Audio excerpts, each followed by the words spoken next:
Drone footage has always been tricky to get right.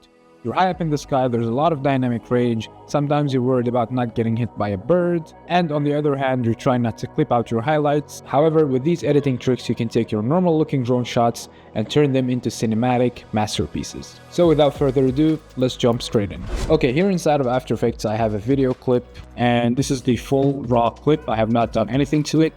So we're gonna take the best 3, 4, 5 seconds from the clip, and then we're gonna work with that. So I like this span here, and if you look closely, let me just zoom in.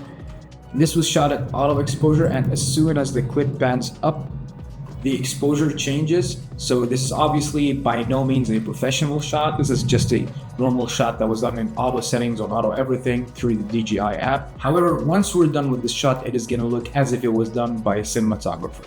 And since this clip was shot at D-Cinelike, the first thing would be is to obviously grade it. And I'm gonna open up Lumetri. And D-Cinelike isn't exactly a log profile, it is mimicking a log profile, so color grading it is much easier and faster as there is no Rec 709 LUT. So for me, I'm just gonna add some contrast, some saturation, and tweak the basic corrections. The first thing that I like to add is the S-curve, as this will make the clip pop much more, and I'll kind of be able to tell what basic corrections I need from there. And then we're gonna add some saturation. I'll go around 130, just because this clip is a bit muted. And then I'm just gonna do some bit too much shadows. I'm just gonna adjust the basic corrections, add some more contrast, and maybe take the highlights down just a notch. And since the main part of the composition is the lake with the aqua/turquoise color, what we can do to make it pop is we can go down curves, hue versus saturation, grab the selector and choose the color of the lake. Normally try to go for a balanced position, so not too bright, not too dark, somewhere in the middle. And then we're gonna increase the saturation of that part just a little bit. So this is the before and after. You can barely tell the difference, but with color grading, less is more. It's all about those fine detail touches. And just within a matter of minutes after we've graded the clip, it's already looking much better. And if we play it back, it just looks so much better with the right colors. And now for the fun part. We have a clip that looks good with decent colors, but the thing is it's missing depth. So in order to add depth, we're gonna add some atmospheric fog or some clouds, depending on your clip, just to ease in the intro of the footage and to make it more dynamic. So I'm gonna go to Window and open up the AEJuice Pack Manager, which is essentially an After Effects / Premiere Pro plugin. So normally what I would do is go on the internet online and search different libraries for the assets that I need, then download them and import them into After Effects. However, with AEJuice, you have the library directly into your editing software, so you can just search through After Effects and then directly import it into your composition without even leaving the software. So it's much more convenient and much more faster this way.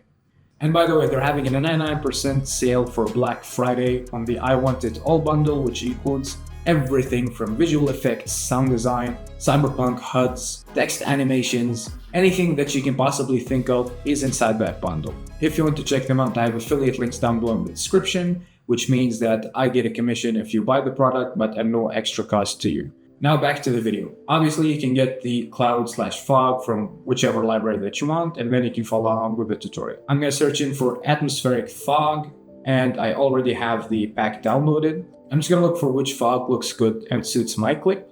And here, this is the clip that I chose, and it's basically just some atmospheric fog that moves around, has a little bit of movement to it. We're gonna have to do some adjustments to it. And the first thing that I wanna do is trim down the opacity to around 70%. In this drone's perspective, you can't see it, but the mountains are so much higher that it wouldn't make sense to have the clouds above the lake and also above the mountains. So I'm gonna grab the mask tool and we're gonna cut them right around the lake horizon, somewhere around here. So essentially, I want to create a perspective that the fog/clouds are above the lake, but they're not so high up that they're above the mountain. It looks alright, but what we can do is, as it's rolling backwards, we can reverse it and make it roll inwards through the clouds and into the lake. So we're gonna right click on the drone clip, go to time reverse layer. Now obviously the clouds are not synced in with the drone movement, so in order to fix that, we're gonna go to the mist and go to the scale. And just as the camera is panning in, we're gonna scale the fog up so that it's basically correlated with the drone movement. I think around 125%. Let's see. Yep. And just make it around 3 seconds scale up. Perfect. This looks much better. So I want to increase the speed of the camera moving in. And after the camera moves in, like for the intro part, I want the fog to clear up and to show the lake. So we're going to go to time, click on time remapping, and move around 1 second, create a keyframe, and speed this up by around 2 seconds. So the first second is just a bit sped up to increase the dynamic of the movement. In order to accommodate that with the mist, what we're going to do is we're going to go to opacity, click T to bring it up, and create a keyframe, and for around 3 seconds, and then roll it down to 0. So essentially what we're trying to create is an effect that the drone went through the clouds, through the mist, like a fast movement, and then after the fog cleared up, we have the lake with a slow motion, beautiful view. So I'm just gonna adjust the positioning of the opacity, and we're gonna ease the last keyframe in.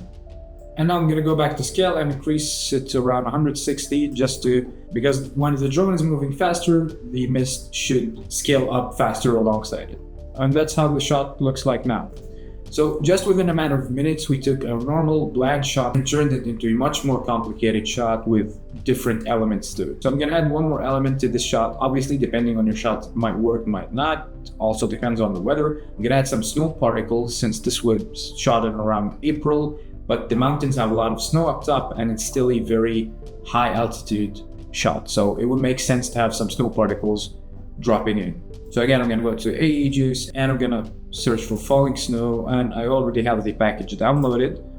And I'm gonna search for a bird's eye view because this is a drone shot. It would just make much more sense to have a bird's eye view from the snow particles. And this is how the final shot looks like. So we have the zoom in with the mist, and then it clears up, creates a perfect view of the lake, and I have some snow particles just falling down. We can obviously decrease the opacity depending on the shot. So within a matter of minutes, we took a bland shot and we turned it into a beautiful cinematic shot that you can use in any video. And this is the beauty of editing. This is what I like. It is that your only limit is your creativity. But depending on the type of shot you can add a lot of elements. You can add different types of elements to make it a more sophisticated shot. So that is it for today's tutorial, guys. I hope you enjoyed it. If you did, leave a like down below, subscribe for more content. And as always, I'll see you guys in the next one. Peace.